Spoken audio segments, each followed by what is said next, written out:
Go ahead.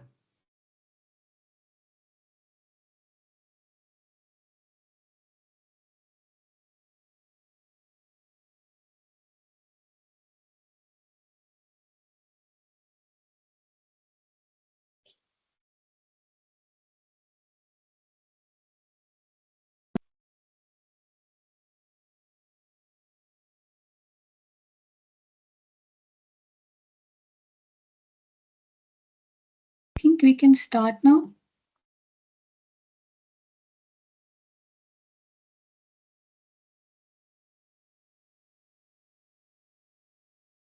So, very good afternoon, everyone. Thank you for joining us for this session. Uh, Very important and timely webinar on the parking shift from chaos to control. As our cities continue to grow, the issue of parking has moved from being a mere inconvenience to a major urban planning challenge. Poorly managed parking not only leads to traffic congestion, increased pollution, and inefficiencies in land use, it also undermines the efforts to promote public and active transport. So today's session brings together experts and practitioners who have been in the forefront of designing, implementing these parking solutions, ranging from policy reforms to smart technologies. But before we begin with the discussion, I'd like to take a few minutes to tell you about the project under which we are organizing these mobilogs, which is Sustainable Urban Mobility, Air Quality, Climate Action, and Accessibility. So this project is with GIZ is working with Ministry of Housing and Urban Affairs for this project. There are political partners and German Federal Ministry for Economic Cooperation and Development (BMZ) is the commissioning party. The main objective of this project is to enable national, state, and municipal institutions to promote climate and environment friendly, low emission, and socially balanced urban mobility systems. So under the plan components, one of the major component is capacity development, and as part of that component, we are organizing a series of webinars, 10 webinars under the Mobilog 2. So we are also working with 5 states and 9 cities in those states on the thematic areas of training and capacity development, reducing GHG emissions and air pollution, NMT, big data, ITS, alternate fuel, road safety, safe route to school, public transport improvements, multimodal integrations, etc. So with this, I would like to take few moments more before we start to introduce our panel members, esteemed panel members. So today we have with us Mr. Paul Barter. Paul Barter is a globally recognized expert on parking, policy and urban transport, known for his comparative research and reform advocacy through reinventing parking. He has advised international organizations like World Bank and GIZ and has taught urban transport policy at the National University of Singapore for over 2 decades. Welcome, sir. Next, we have with us Dr. Nitika Bhakuni. She's an associate professor at CEPT University and associate center head of the Center of Excellence in Urban Transport. With over 2 decades of experience in India and UK, her expertise lies in GIS-based transport planning, land use integration, and the accessibility analysis, contributing to several major urban mobility and planning projects across Indian cities. We have with us today Shri I. Jayakumar, an Indian Railway Traffic Service Officer of the 97 batch. He is currently serving as the member secretary of Chennai Unified Metropolitan Transport Authority, (CUMTA). He has extensive experience in preparing the CMP logistics plan and parking policy management for Chennai. He has also held senior roles in Indian Railways and the Ministry of Shipping and major Indian ports. Finally, I would like to introduce Ms. Shreya Gadepalli. She has been a practitioner and learner of urban mobility planning for 25 years and is regarded as one of the foremost urban mobility experts in India. She leads Urban Works and a non-profit institute that works for government and non-government stakeholders to make cities work for everyone through cutting-edge research, compelling communication, and training that sticks. And training that sticks. So, So Shreya would be moderating this session. With this, I would like to hand over to you, Shreya, and I welcome you all and looking forward to a fruitful discussion. Thank you. Thanks a lot, Rana, for that introduction. It's fantastic to be here and to see such a fantastic turnout that we have 91 participants, but the numbers seems to be constantly growing.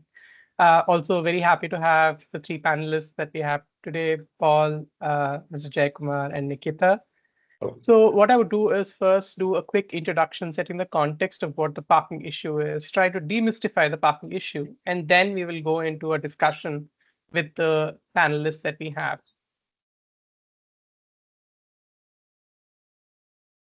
Can you see my screen? Excellent.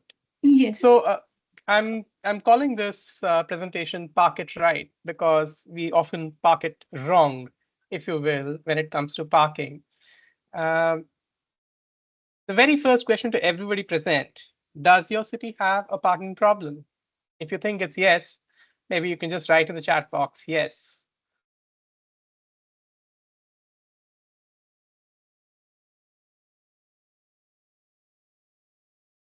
Can I see yeses in the chat box? A couple of them. More, more, more, and more. And the yeses are trickling in, some with full caps and exclamation marks. The answer is absolutely yes, right? Our cities have a parking problem. And some of you who've not written yes must be thinking, what kind of a dumb question is that? Of course, we have a parking problem. So let's start from the start.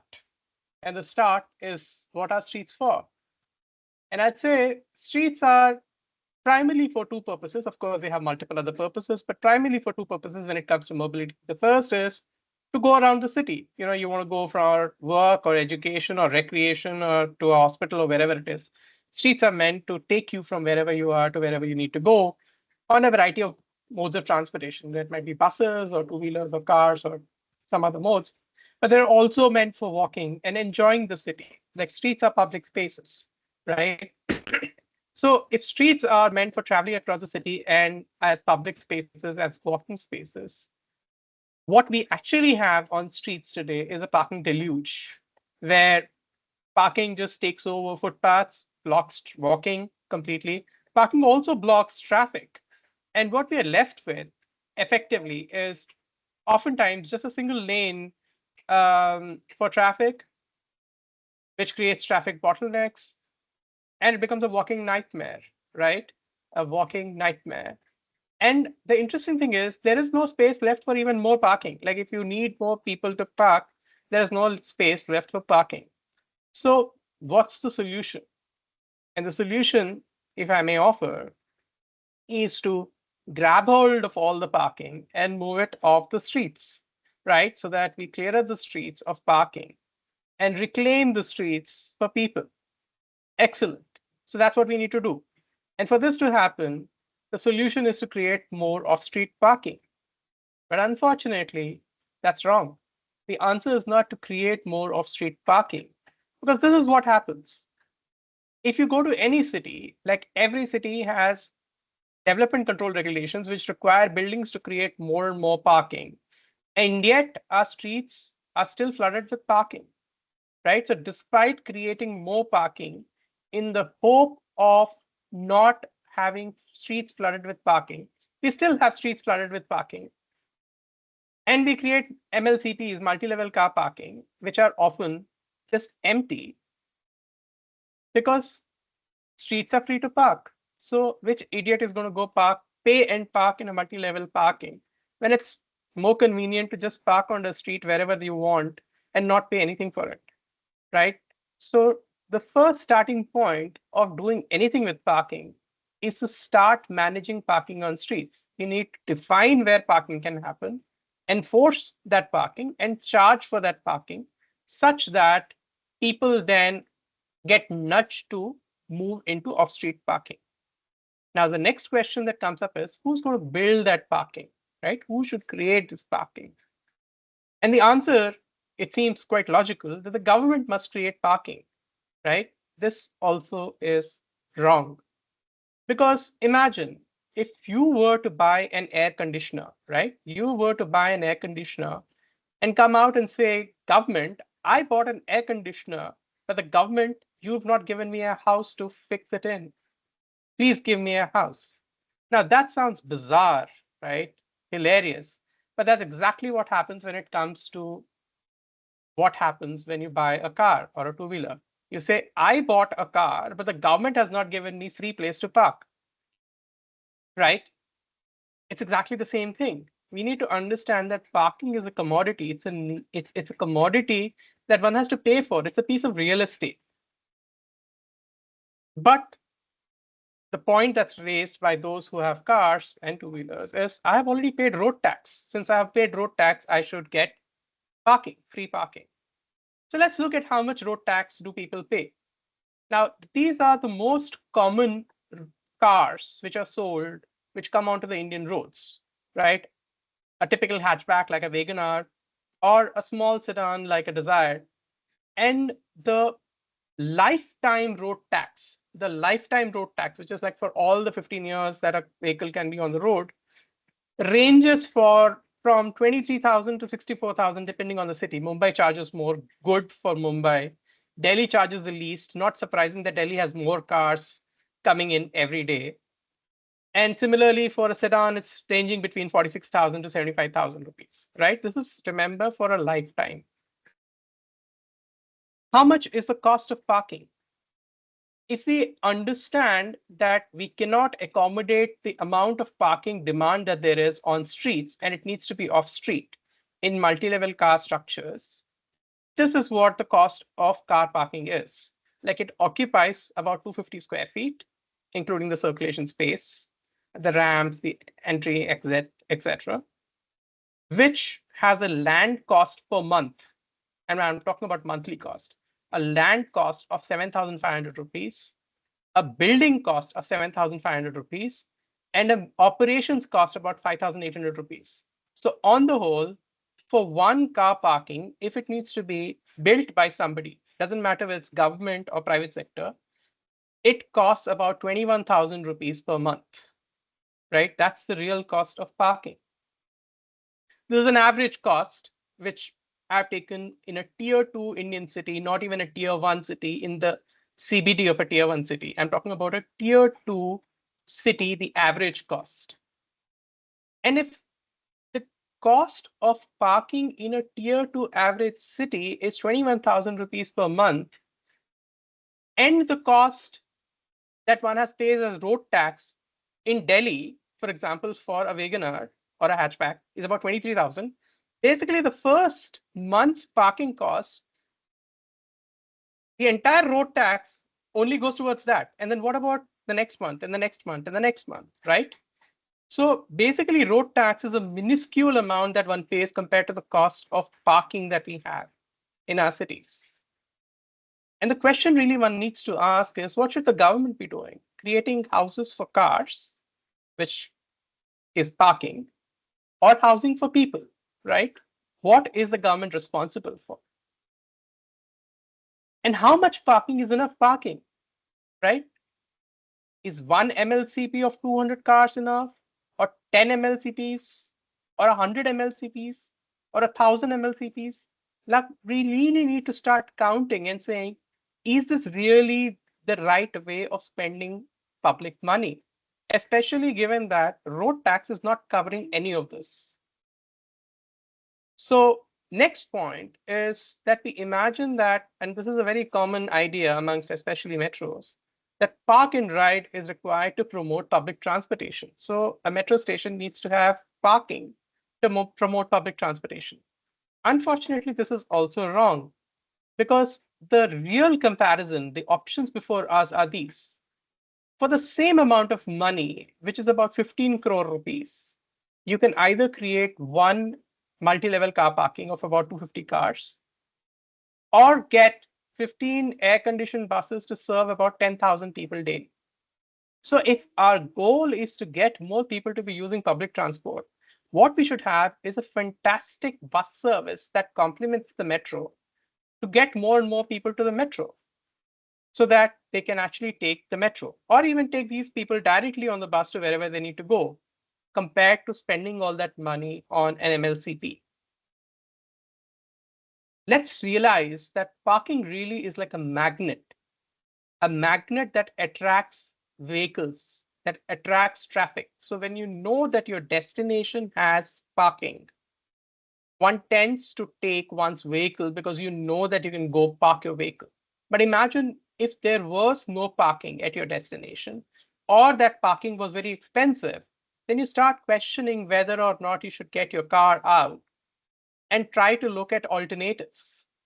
So that's what parking is. Parking is really a magnet that attracts traffic, more private vehicles, which is essentially anti-transit oriented development. So a good transit oriented development has less parking or sometimes even no parking. The goal of parking management really, we need to understand, is not what we do presently. The present approach is to create excessive parking that is free or cheap to meet a never ending demand, because there's constantly new demand that's coming up. Every day more vehicles are sold and each of them want to use their vehicle, which means that there is demand. At the end of every trip is a parking. That's the wrong approach. The right approach to consider is parking is a piece of real estate for which there should be charges which are raised gradually so that parking becomes a financially viable off-street business for the private sector. Because that is what it is. Parking is a piece of real estate for which one piece needs to pay rent to be able to keep one's vehicle while you're not using it. So as we saw previously, like the cost of parking is really about 21,000 rupees per month, or on an hourly basis, it's about 60 rupees, 58 rupees per hour for a piece of real estate of 250 square feet. Or when it comes to a two-wheeler, it's about one-fifth the cost, about 11 rupees when it comes to a motorcycle or a scooter. That's the actual real cost, the full market cost of parking. We did a study, my team and I at Urban Works did an interesting study in multiple cities, but I'm going to show you only one example of Surat. And we looked at multiple types of typologies. We looked at the new textile market, which is the old central business district of the city. That's where all the trading happens, the wholesale trading of textiles happens. The Varacha area, which is an old, dense, mixed-use area, older development, smaller units, wall-to-wall buildings, very dense, and very limited parking that's available both inside and outside the building. And third, a newly developing area across the river, which is high-end residential, with a lot of parking inside the buildings because of the DCRs, development control regulations, as well as a lot of parking on the roads because of much wider roads that have been created, a lot of which is taken over by parking.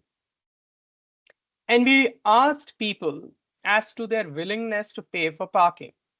And these are the results. So I'll first show you the results for cars for hourly rate of parking. And this is what we found out. So this graph is a very simple graph. On the y-axis that you see here is the percentage of people who are willing to pay against the x-axis, which is the cost of parking. So what it says is, when we ask people if they would be willing to pay 10 rupees per hour for parking, nearly 100% of people, especially in the older parts of the city where the parking is limited, said, yes, we are willing to pay for parking, 10 rupees an hour. More than 90% of people said that they're willing to pay even 20 rupees per hour.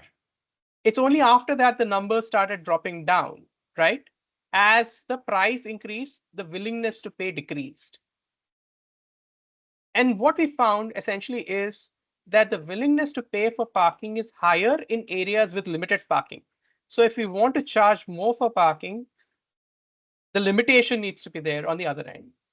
To a lot of people, 90% of people are willing to pay 20 rupees per hour, which actually is twice of what Surat Municipal Corporation presently charges. So funny as it is, like, people are willing to pay for it, but the municipal corporation is not charging for it. So this is a very key way of finding out what people are willing to pay, and therefore we should charge that much amount. Two, we found that nearly 50% of people, actually a little more than 50% of people, were even willing to pay 40 rupees an hour, right? So in areas which have really high demand for parking, one should be charging 40 rupees an hour, not 20 rupees an hour. But keep in mind that the real cost of parking is 58 rupees per hour. So to reach there, we need to first start at 40 and 20 to be able to eventually raise the prices to go to 60. When we looked at the cost for two-wheelers, the results were even more interesting because 80% of people, or actually a little more than 80%, sorry, this is 90% of people were willing to pay 10 rupees per hour for two-wheeler parking.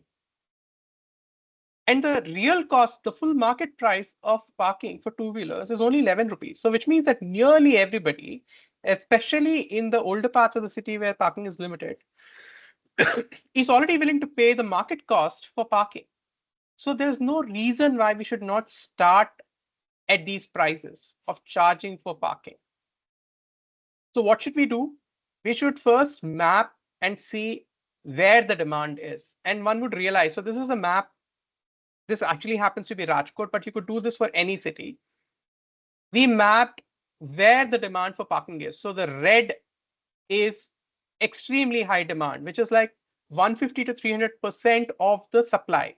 So if you have only supply for 100 vehicles of parking on the road, there in reality nearly 200 to 300 vehicles which are parked in the same space. The orange is more than the supply again, and yellow shows that there is slightly less demand than full occupancy. And then the green is where there is very little demand as of now. There is very little parking that's happening, but all in the same area. Like this entire area is 1 square kilometer.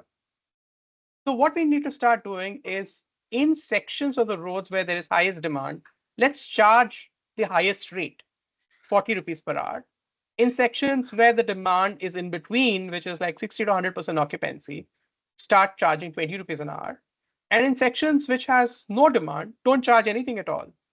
And what would happen because of this is that that excess demand which is there in the red and the orange areas would start redistributing. So people will find the cheaper or free areas of parking.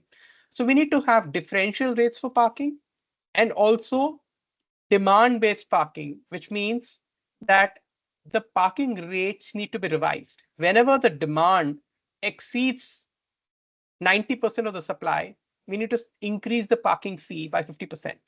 So even at 40 rupees, if the demand is more than 90% of the supply, the price needs to go to 60 rupees an hour. That's already reaching market price. But if the demand is less than 70% of supply, which means that it's not being occupied, there's no reason why the parking fee should not be reduced. For example, if the demand in an area where you're charging 20 rupees, the demand is still less than 70%, the 20 rupees could be brought down to 15 rupees, like essentially about 20% reduction. So start creating a technical way of charging for parking rather than a political way of deciding how much should be charged, because people are willing to pay. And if we start pricing parking according to such a formula, it would allow those who want parking to get parking, and those who do not want to pay that for that parking, look at alternatives. And that's exactly what we looked at. What would happen? Wouldn't it hit parking, the businesses, if parking was expensive? And what we realized is that most people said that they will find alternatives as the price for parking increases, right? That's what this graph shows. If the price for parking is 40%, 40 rupees, then only 34% of people overall in this particular city would pay for parking. 41% would find some other way of coming, such as an auto or a taxi. About 16% will come on bus, walk, or cycle, and only 9 to 10% will not come to that area at all. But what's interesting is that consistently, irrespective of the price, only about 10% of people said that they will not come. They said they'll find an alternative way of coming to the same place, but still come to the same area. So businesses are not going to be hurt if we raise parking prices. The last and final point I'd like to talk about is that we imagine that parking should be free of FAR when it comes to development control regulations, right? That parking should not be counted in FAR. This is also wrong, because imagine the tale of two apartments, two identical apartments, you and your neighbor in an apartment complex. Both of you get one car park each. But if your neighbor gets a second car park, you on the left side essentially are subsidizing that parking for your neighbor, because that parking, that person gets to park two cars, but you pay for that additional space that is being built for his car. So instead, if parking was charged at market rate, including the FAR, included in the FAR, then it's just a fair example, right? You choose whether you want that parking, or you choose whether you want an extra bedroom instead of that parking. So if we include parking in the FAR and increase the overall FAR, so presently, let's say the FAR is 2, we increase the FAR to 3, but let people decide whether they want parking or an extra bedroom or more living space, whatever it is, but give choice to people. That's the direction in which cities like Singapore are moving. I'll ask this of Paul to also speak about why we should go in such a direction. So let's think about, like, what we do presently is that we cap space for people. We limit how much space we can build for ourselves as human beings by putting a cap of something like 2, 1.8, etc., but encourage unlimited amount of parking space to be built. How about if we cap parking instead and allow a lot of space for people to use, right? Think about it. Do you want more space for yourself or your car? Let's create parks, not parking. And I hope my presentation today helped demystify parking.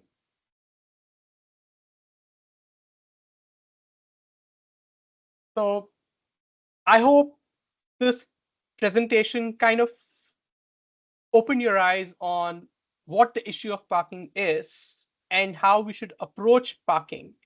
And with that, I'd like to now go to the panelists. First, I'll start with Paul. Paul, maybe you could give your introductory remarks on what you think about parking, but also speak now as well as later about how cities are worldwide are grappling with the issue of parking and how some of them have managed to crack the parking problem. Over to you.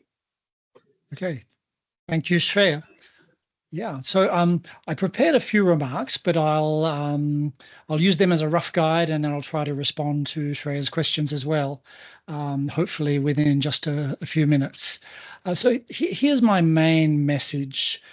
Managing street parking may not be glamorous or really exciting, not many ribbons to cut, but cities can't solve their parking problems without it.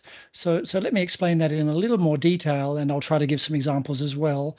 So as Shreya said, some people think cities should simply create more parking, but there are big problems with that. Shreya already mentioned some of them.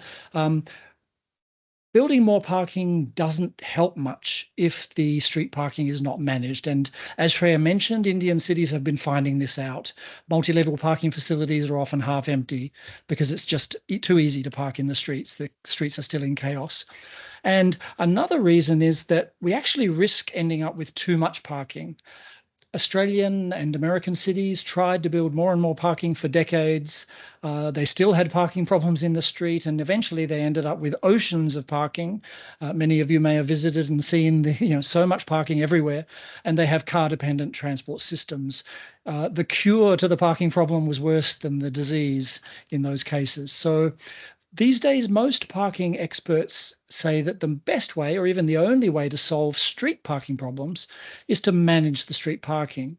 Now, what does that mean? It means good street design. As Shreya said, the purpose of the streets is central. So that sometimes includes banning parking from the streets where parking doesn't fit. But where parking does fit, in many streets, minor streets perhaps, where traffic is not very important, we need to use parking fees and enforcement if we have a parking problem. Now, here's another surprising thing. Managing parking in the streets doesn't just help the streets. It also helps solve the off-street parking problems. So we've already heard that parking is expensive to build. And in India, a common off-street parking problem is that parking is a terrible investment.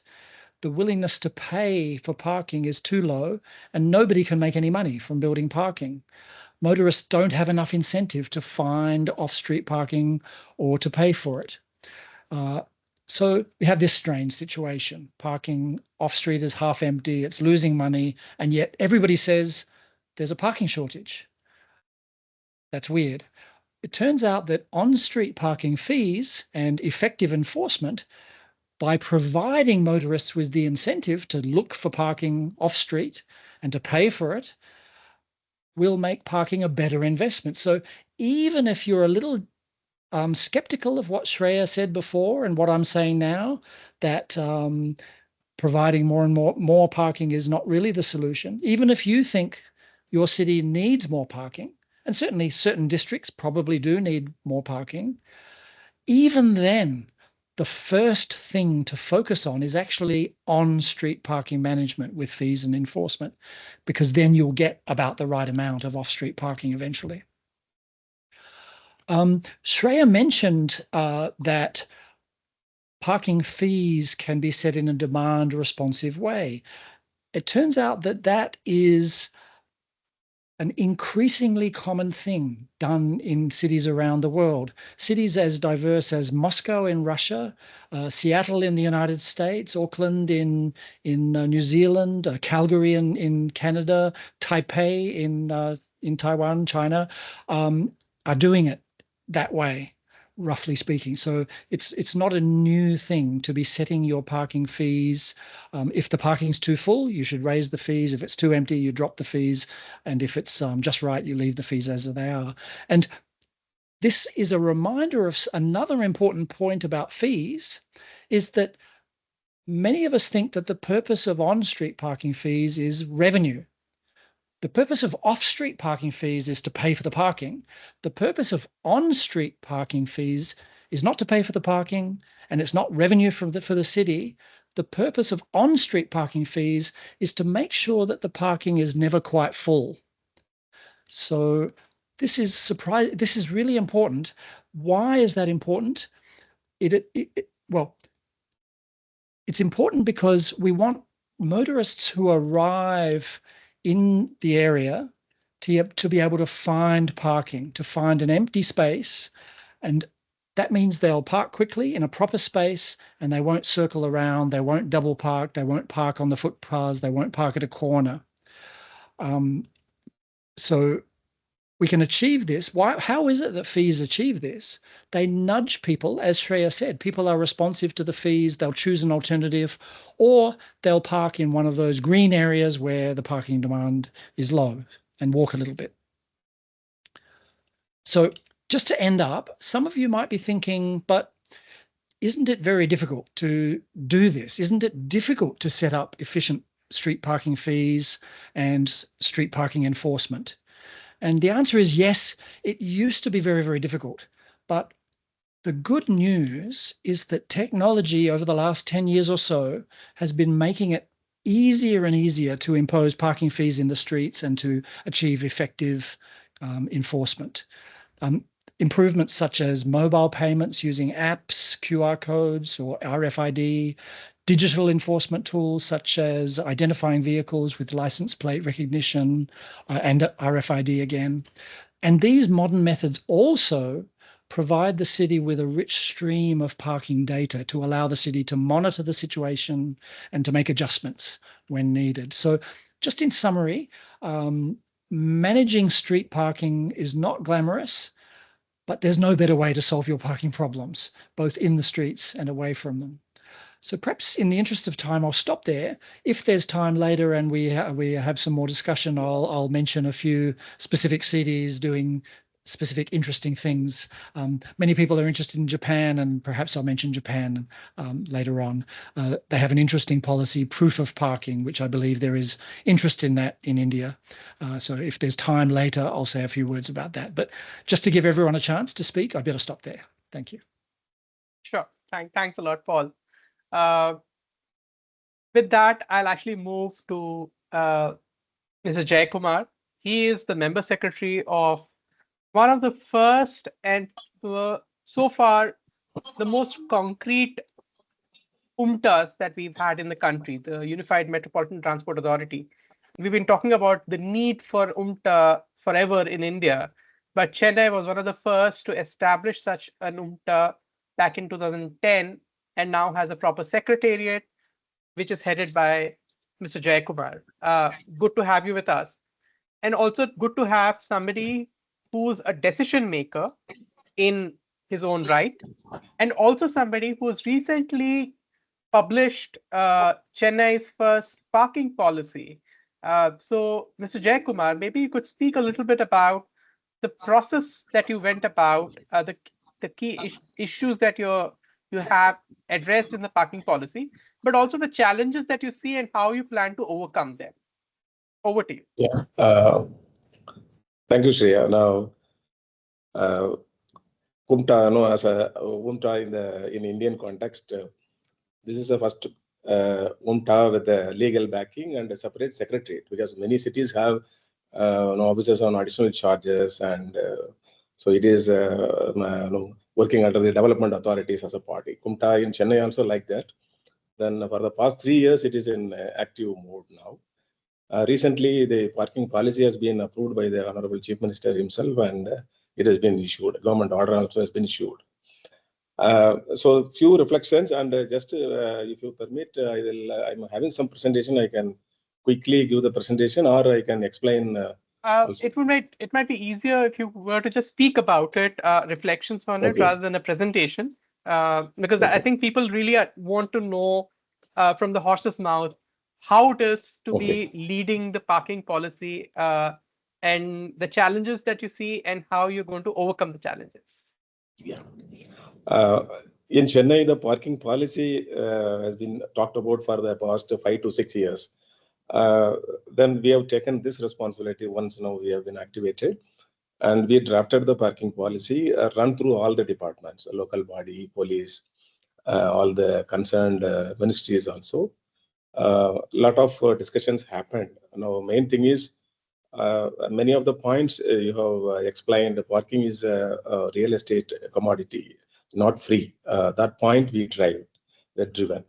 And mainly here in Tamil Nadu or in India, if you, because parking is a responsibility of the urban local body, because all roads are owned by the local body on paper. So the responsibility as per the Urban Local Body Act, the parking fee collection is resting on them. Everybody thinks that parking is fee is a non-tax revenue source for the local body. So they are looking at parking as a revenue source.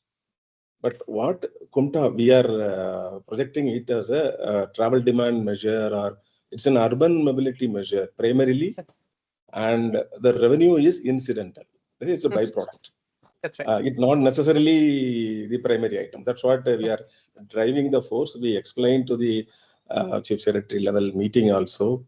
Everybody, in principle, they agreed also, yes, parking is one of the factor we can nudge the people to go towards the public transport. That's what we flagged it, and so it started like that. So the main features in our policy is, one is differential pricing. Now, you said differential pricing we suggested based on day, night, locality, and busy area, non-busy area. In fact, we have given a formula also. But in the higher level now, it has been discussed. Immediately, no, we should not do this.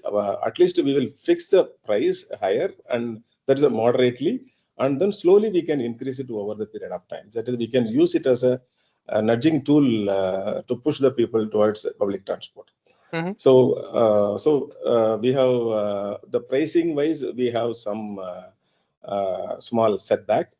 Otherwise, we have given a 4 bucket list. One is the parking policy dwells on the planning process. That is like a CMDA, Development Authority. In the building rules, they have to build the rules of parking management, and we told the parking supply. Second one is bigger establishment like commercial establishments, or office complexes. So we have introduced more than 10,000 square meter built up area. Then the development authorities has to insist on traffic impact assessment also. So that any larger development, they should follow the traffic impact assessment guidelines, and this should be one of the factor before the approval process. That is also we have mentioned. In fact, we are working on TIA guidelines for Chennai now. So it will be ready by December.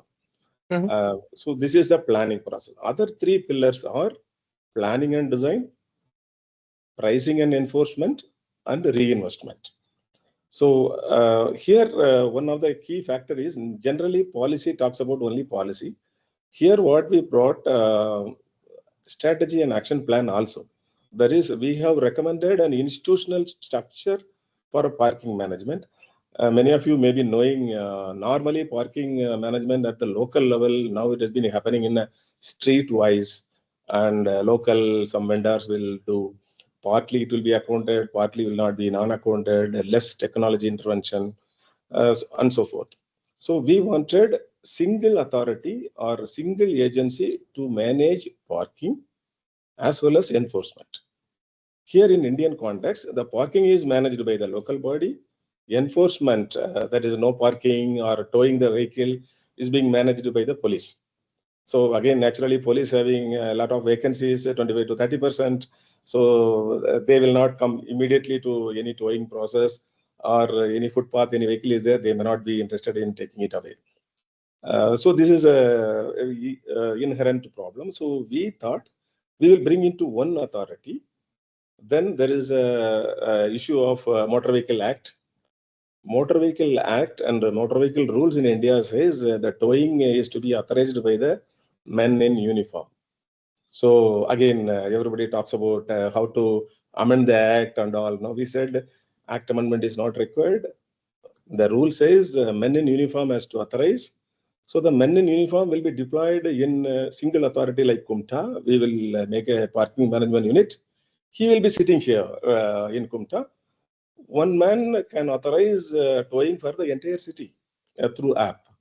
So that has been agreed upon, and we have given an institutional structure where we have a parking management unit in Kumta, and we will do the parking plan area level, cluster level, not only street level, cluster level parking plan, design, implement, enforce, all in one roof. Suppose if any local body wanted to implement, suppose Greater Chennai Corporation or any other corporation wanted to implement on their own also, they are welcome. But the planning and design will be given by Kumta. They will do parking fee collection and enforcement.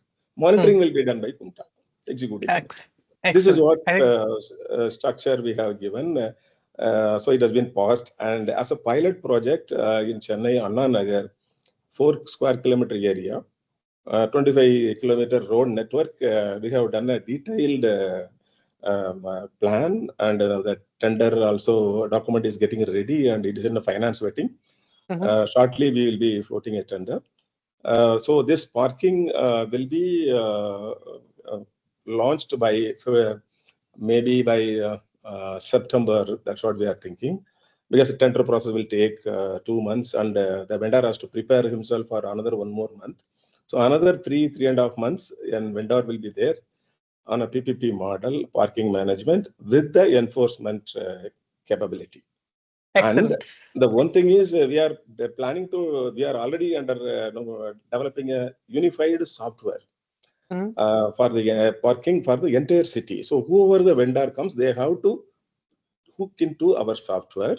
This software is mobile based, and the parking, how we are doing it, so anybody can download the app and book it after reaching the site, or at the site we will be having a QR code. They can scan and do the web booking, or parking marshals will be there, they can also book.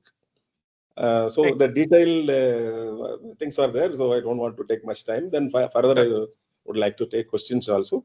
This is a way forward we are thinking. Excellent. Thanks a lot. I'm very hopeful that Chennai would pave the way. And incidentally, I was involved in the initial stages of setting up of the Kumta and have been involved over the period of time with various agencies in Tamil Nadu. Very promising. Now, you spoke about the need for area level management plans, and that brings me to Nitika, who is a professor at CEPT University. And she has worked with GIZ, the organizers of this webinar, in developing an area level parking management plan, a toolkit for it. So, Nitika, over to you for a quick presentation. Thereafter, we could then go into additional questions and questions from the audience as well. Yeah. Sure, Shreya. Thank you so much. Just to let everyone know, this toolkit we had prepared as a part of a GIZ research funding, which was on parking area management plan for Bhubaneswar. And what we wanted was prepared their CMP. They also had their development plan and they had a parking policy. Now, in all these plans, they were talking about parking area management plan, and they wanted a way forward in terms of an actionable plan of how to implement these parking area management plan on ground, how to plan for them, and how can this be, demonstrated to the authorities and also as a learning guide. So parking area management plans are basically local area plans to manage parking demand and discourage, the idea is to discourage ownership of car and promote sustainable modes of transport.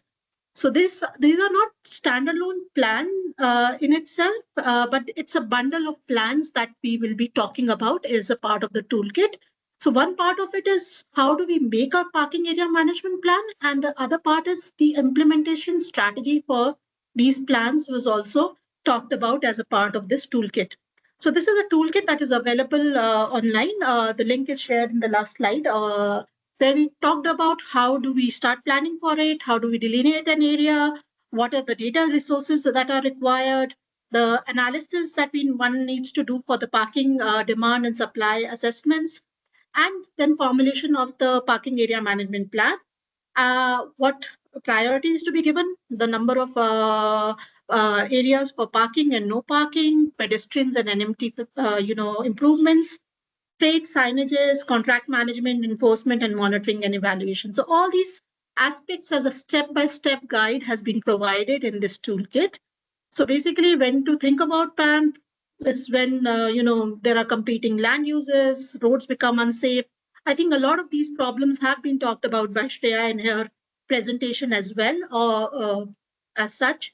And this is one way of, delineating, where we illustrated how, you can use boundaries or the administrative boundary, the physical barriers and the activity zones, the transit, looking at the land uses, which are transit supportive and non-supportive, and the kind of congestion that they are causing, and then accordingly delineate areas. So for example, in this slide, the green boundary was delineated, which is around 1.5 square kilometers. So when we looked at parking area management plans across the world, they were ranging from 1 to 3 square kilometers. So so we illustrated how authorities could do that.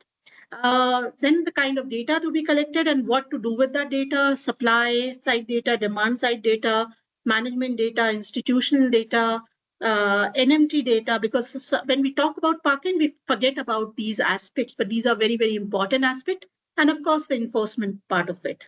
We also talked about what are the typical issues that come out of any data analysis in terms of provisioning of infrastructure, parking in infrastructure supply, enforcements, institutional issues, NMT facility issues, parking demand issues, parking management, and basically prioritizing certain modes or providing pick-up drop facilities for IPTs in some of these transit areas, which may need to be looked into a little carefully.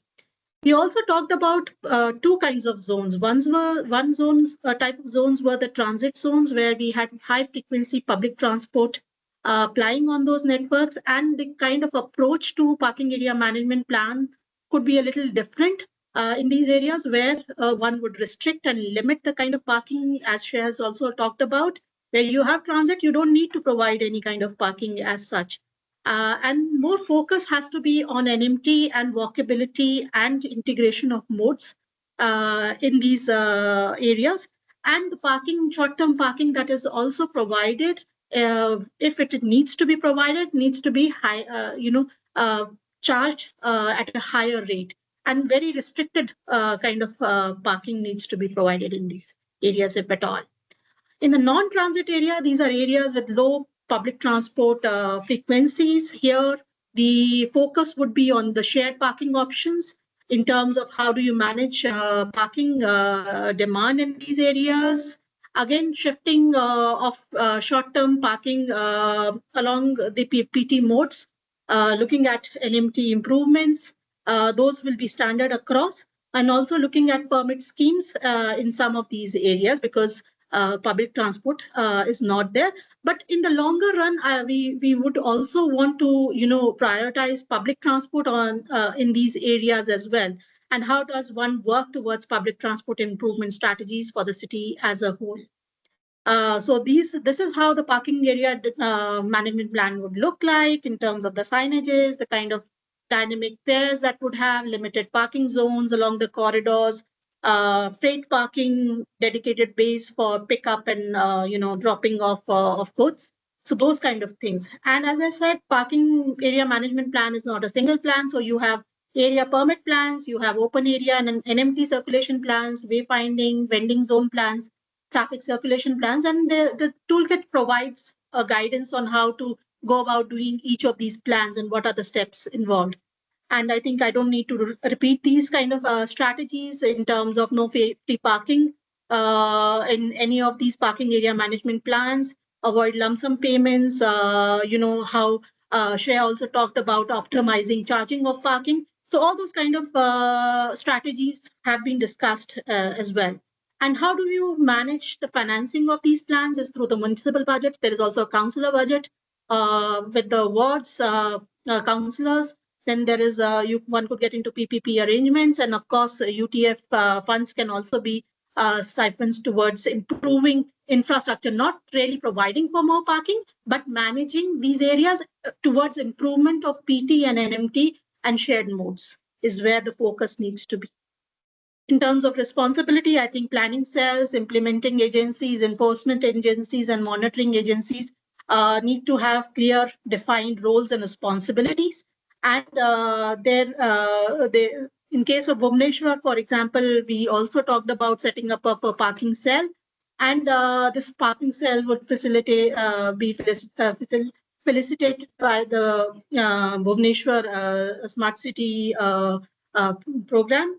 Or the company that is there, and it have ITS technology to improve this thing, and key performance indicators to assess performance of the contractors who are again let out for or tendered out in terms of collecting these parking charges. How do you assess their performance?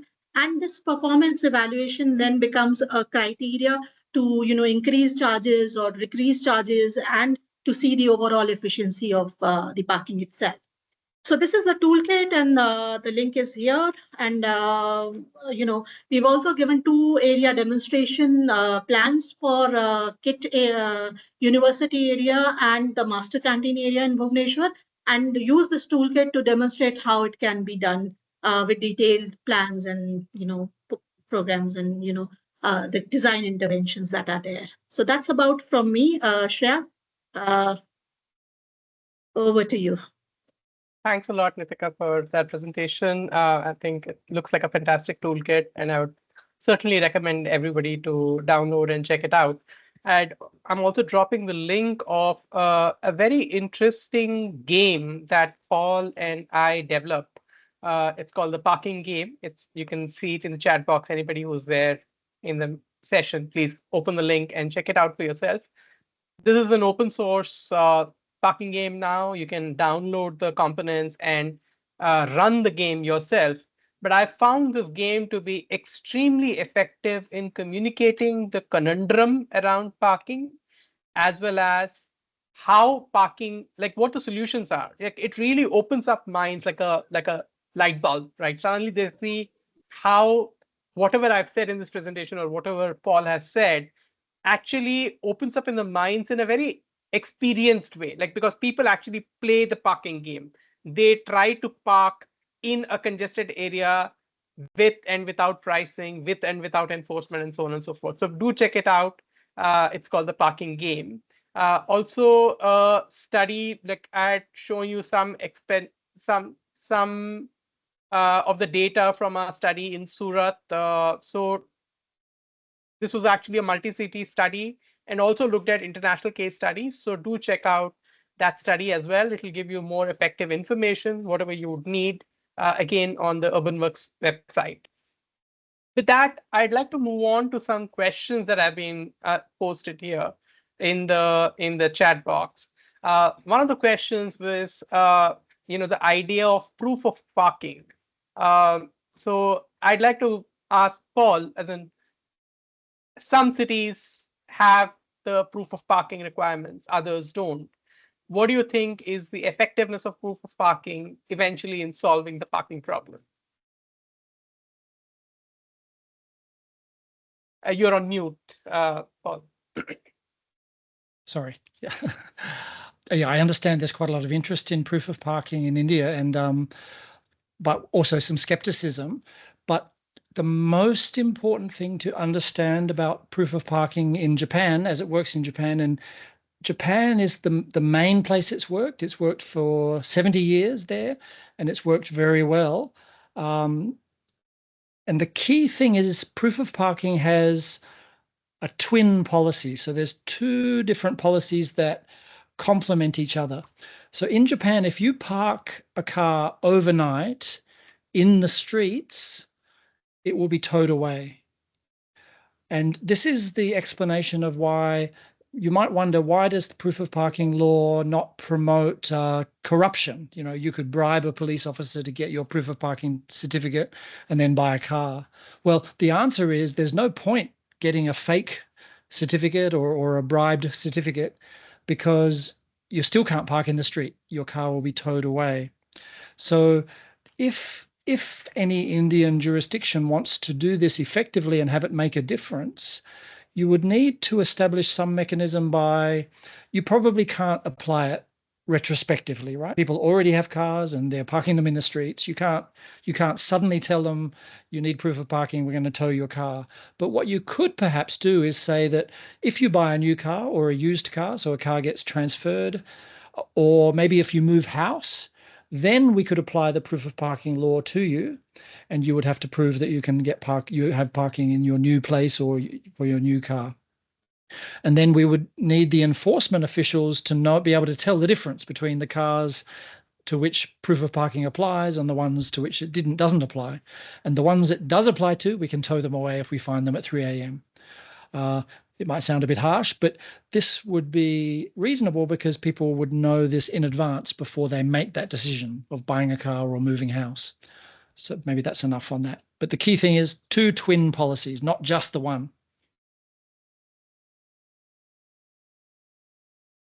You're muted this time. Yes. Which brings us back to the primary point that there is no alternative to managing parking on the streets. And management means defining where you can park or cannot park and enforcing this parking, and oftentimes charging for parking, right? So these three steps are essential for any kind of further reform on parking, whether it's proof of parking or anything else that we want to put. Because without this, everything else fails, right? So the starting point really is start managing parking on streets, define, charge, and enforce. So that's part one.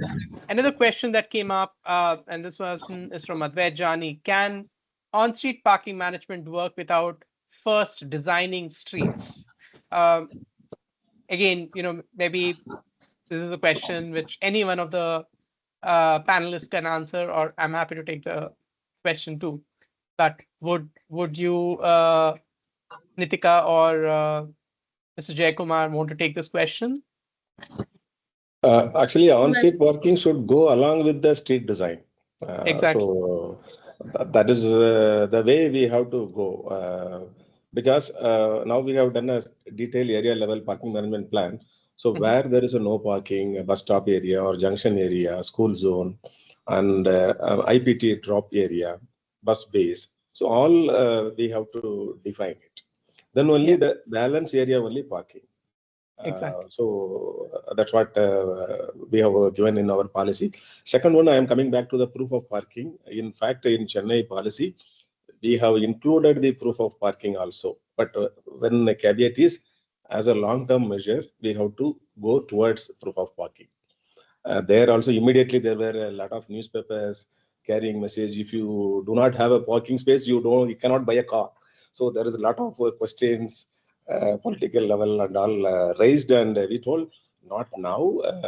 There is once a situation matures, that means we have to supply adequate public transport system. Then only we can go towards that. That's what we explained. So it's a long term, but anyhow, it is finding a place in our parking policy. Second one, now already people know aspiring society, Asian or Indian society. So everybody is buying a car, and now in the policy we have included travel demand under travel demand measures, roads width of 9 meter and above only. That is now we are planning in a phase 2, not now. In Annanagar itself, phase 1 only pure parking. Phase 2 will be residential permits where 9 meter roads are there. So we can define some parking spaces for the residential area. They can park it there, provided they have to pay on a monthly basis or quarterly basis. Suppose, for example, there are 20 cars are there in the street, but the allocation is only 10 slots, only 10. Another 10, they have to take the car away somewhere. That is the idea. Multi-level car parking or some other private place they have to take. But that takes time. Now, now the habit is now, Mr. Paul also mentioned that in the Western countries, everybody will be, 90% law abiding. They will go and book the parking ticket and go. Here, 90% will try to avoid. So we have to focus more on enforcement initially. Over the years, we have to go towards the maturation stage. That is why, in our parking in Anna Nagar also, we are focusing more on enforcement aspect also. So this is what the way forward we are planning. Sure. Excellent. Just a point about the proof of parking. I'd also like to highlight the fact that parking is not just a one location issue. Every vehicle requires at least 2, if not more, parking slots. There's one at the residence, one at the destination, and sometimes it's more than one destination. It might be an office, but it also might be a mall or a recreation center or a hospital or wherever else it is that you're going. And therefore, even while proof of parking might work at the residence end of it, it doesn't necessarily work at the other end, which means you still need to manage parking on the streets. And the eventual goal must be to make parking an off-street real estate rental, and for which you need to start managing on-street parking. So that's where the buck really stops. There's also a question, this one's for you, Mr. Jaykumar, on the enforcement plan. Like, how do you see, like, you've highlighted already that enforcement is key for any of this to work. How do you see the enforcement really rolling out? What kind of policy measures you're taking for enforcement to be effective, and what kind of maybe IT systems or other ways in which you will make enforcement effective? Because I think that's where that's the weak point. Yeah. See, parking ticket, what we are planning, camera-based system. So our internal team also developed a deep learning algorithm. So we are numbering the parking slots, A2, A1, A2, A3, for example. Suppose A2 location is free, you are parking your vehicle. First 10 minutes, it's free.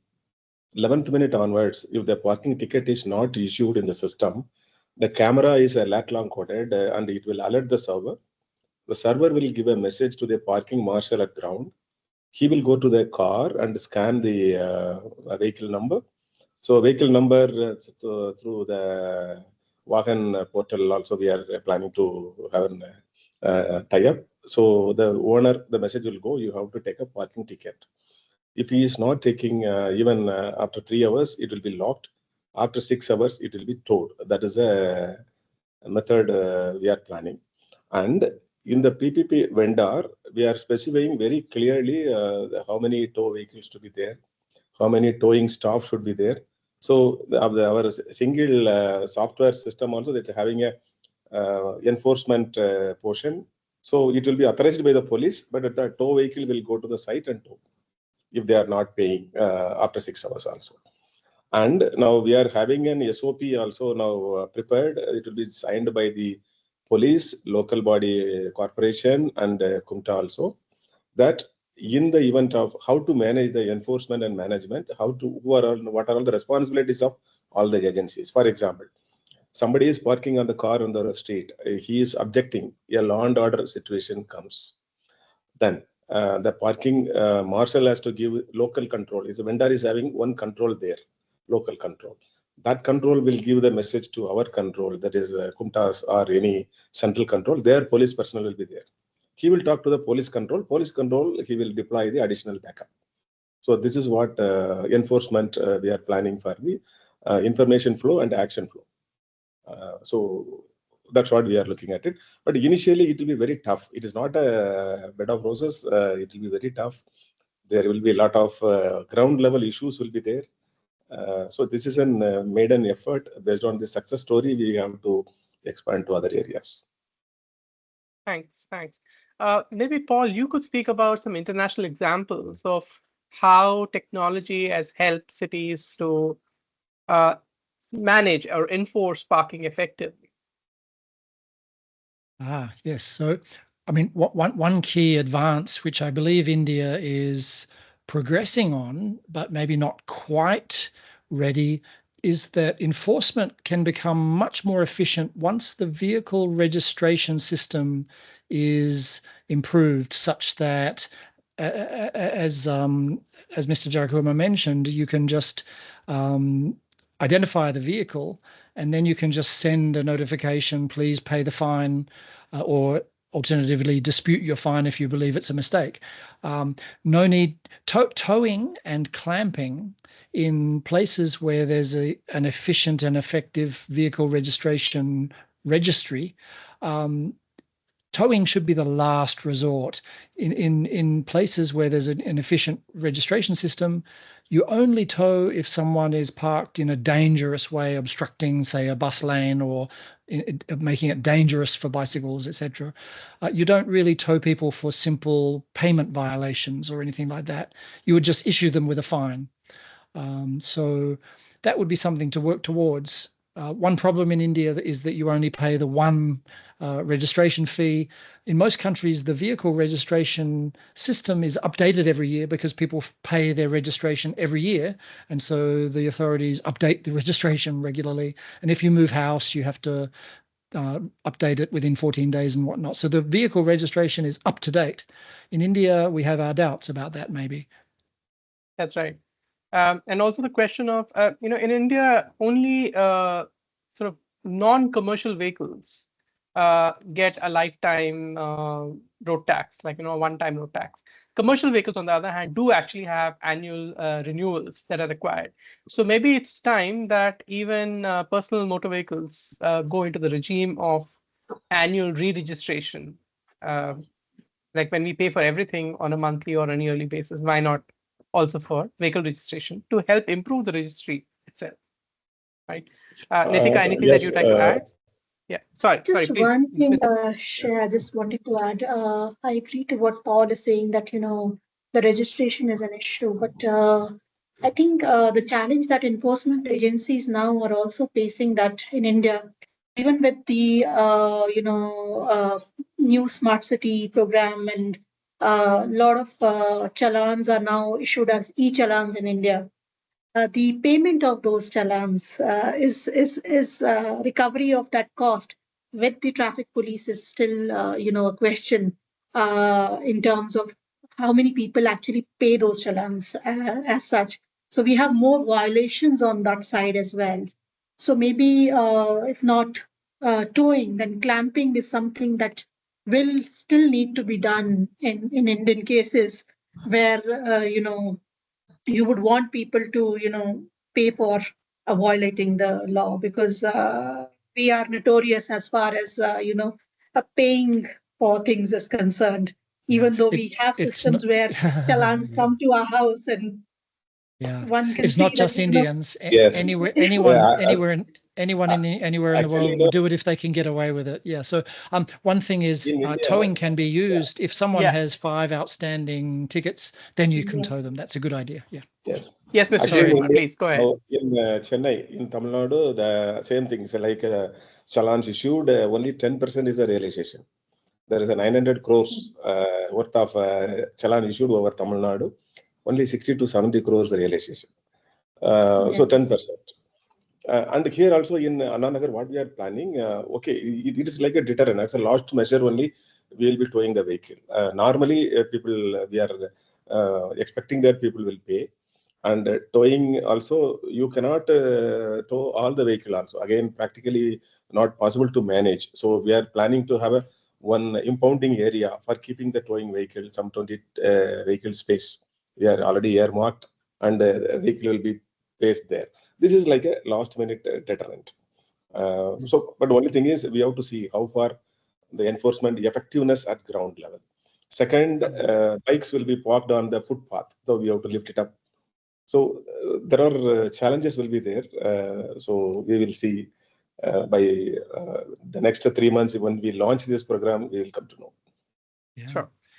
We are almost at the end of the session. So what I'd like is to ask each of our panelists to sort of have a closing remark, like one final word on what you would like to highlight before we leave. Right. So maybe starting with you, Paul. Okay. Yeah.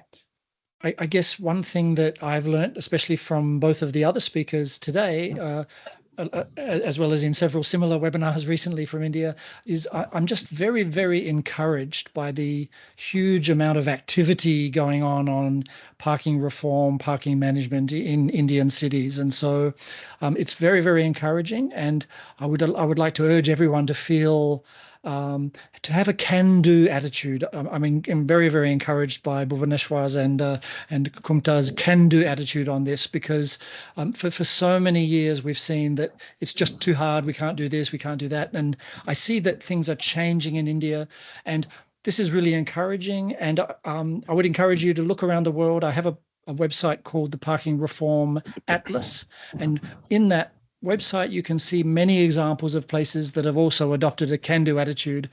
It really is possible to make improvements. Of course, it doesn't always go perfectly, as both of you have realistically observed. There's a learning process, but steady improvement. 3 steps forward, maybe 1 step back. And I really believe that when we come back and do this same webinar in 10 years' time, we'll see a dramatic improvement, and scores of cities in India will have success stories without too much further ado. That's fantastic to hear, Paul. Maybe what you could do is to also put the link to the Parking Reform Network Atlas in the chat box for people to access. Nitika. Yeah, I would just like to say that, free parking is a crime. If you can buy a car, you can, or a motor vehicle, you can obviously pay for it. What government needs to do is invest in giving options to people, providing good PT systems, good walking environments, and one hopes that one day one will bring this, issue of parking under control. That's all from my side. But the focus has to be not in provisioning, but in managing this demand and moving people to sustainable goals. Excellent. Last words from you, Mr. Jayakumar. One point I left it, multi-level car parking. In Chennai experience, we have a multi-level car parking in one place. So people have to walk back to the shops around 700, 800 meters. People are not going. So multi-level car parkings are relatively empty. Utilization will be 30 to 40%. So in our policy, we address this issue. We have mentioned that any multi-level car parking, the pricing should be lesser than the pricing on the road. Road should be higher. And standalone multi-level car parking, not simply we should not give it to the vendor. In and around the multi-level car parking, 500-meter radius of on-road parking also should be bundled together with the MLCP. So Okay. that he will be managing the 500-meter radius of multi-level car parking area, Yeah. and as well as multi-level car parking. That bundling also we have recommended in the policy. With that, now Greater Chennai Corporation also now planning for a tender for 2-3 locations. Yeah, there is multi-level car parking plus on road also. Pricing, differential pricing. Multi-level will be less, on road will be higher. That's all. Yeah. And again, now rightly said, Nitika also, that parking is not free. But even now, many of the at the higher management level feel that as a welfare state, we have to create more parking.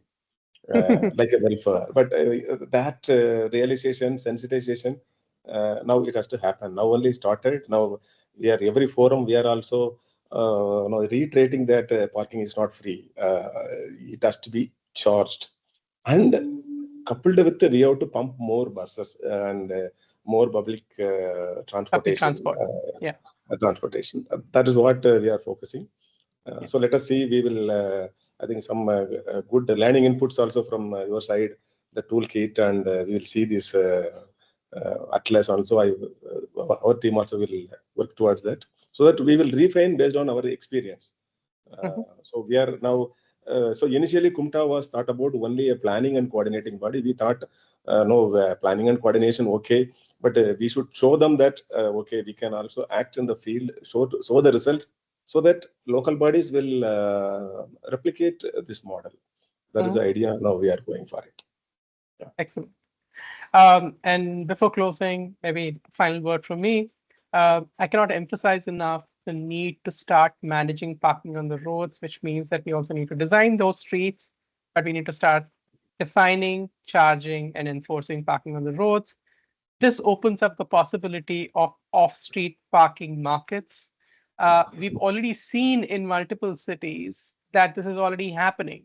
So, for example, in Chennai, I know that in and around multiple metro stations, there are people who are giving their own private plots for two-wheeler parking for people to access. So the whole park and ride idea, while on the whole, I think it's completely nonsensical for the government to invest in parking. But having said that, the fact that presently we do not have good feeder services and two-wheelers often are used to access public transportation, especially for longer distance trips, private parking lots are already opening up because there is a market for it.